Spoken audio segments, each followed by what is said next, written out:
ఏమో రాత్రి ఆఫీస్ లో సబ్మిట్ చేయడానికి అని చెప్పి ఒక ఫైల్ ఇచ్చాను కదా, అది ఎక్కడ ఉందో చూడు. ఆఫీస్ టైం అయిపోతుంది అక్కడ చూడ. ఈరోజు వాకింగ్ లేదు ఏనా. మా కాలేజీకి లేట్ అయిపోతున్నా, యూనిఫామ్ వాష్ చేసావా మా?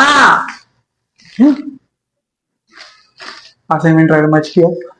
ఆగండి ఆగండి ఆగండి, డైలీ ఇదే జరుగుతుంది కదా, దీనివల్ల మీ మైండ్ క్లమ్జీగా ఉంటుంది.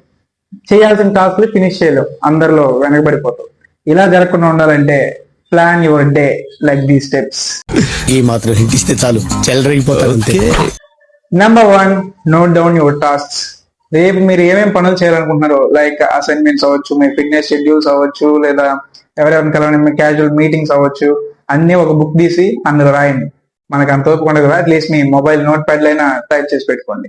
Number 2, fix your times. పైన రాసుకున్న మీ పనులకి, మీ టాస్క్ అన్నిటికీ టైం ని కేటాయించండి. లైక్ ఏ టైంకి ఏ పని చేయాలి. Number 3, select your outfit. మీరు అప్పటికప్పుడు తీస్తే ఏ ప్యాంట్ మీద ఏ షర్ట్ వేసుకున్నారో అర్థం కాదు, విచిత్రంగా తయారై వెళ్తారు. అందుకే ముందు రోజు నైటే మీరు వెళ్ళే అకేషన్ కి తగ్గట్టు, ఆ ప్లేస్ కి తగ్గట్టు ఒక అవుట్ఫిట్ ని సెలెక్ట్ చేసి పెట్టుకోండి. నెక్స్ట్ డే షార్ప్ గా కనిపిస్తావు. Finally number 4, follow the steps everyday మామా. ఇలా నీ డే ని ముందే షెడ్యూల్ చేయడం వల్ల నెక్స్ట్ డే నీ బ్రెయిన్ చాలా కామ్ అండ్ షార్ప్ గా ఉంటది, బెటర్ గా పర్ఫార్మ్ చేస్తావు. డే మొత్తం చాలా కాన్ఫిడెంట్ గా ఫీల్ అవుతావు. నీ డే ని కూడా చాలా ప్రొడక్టివ్ గా యూజ్ చేసుకుంటావు. ఇలాంటి మోర్ ఇన్ఫర్మేటివ్ వీడియోస్ కోసం మన అకౌంట్ ఫాలో కొట్టి పెట్టుకోండి. యూట్యూబ్ లో అయితే సబ్స్క్రైబ్ చేయండి. ఉంటామా?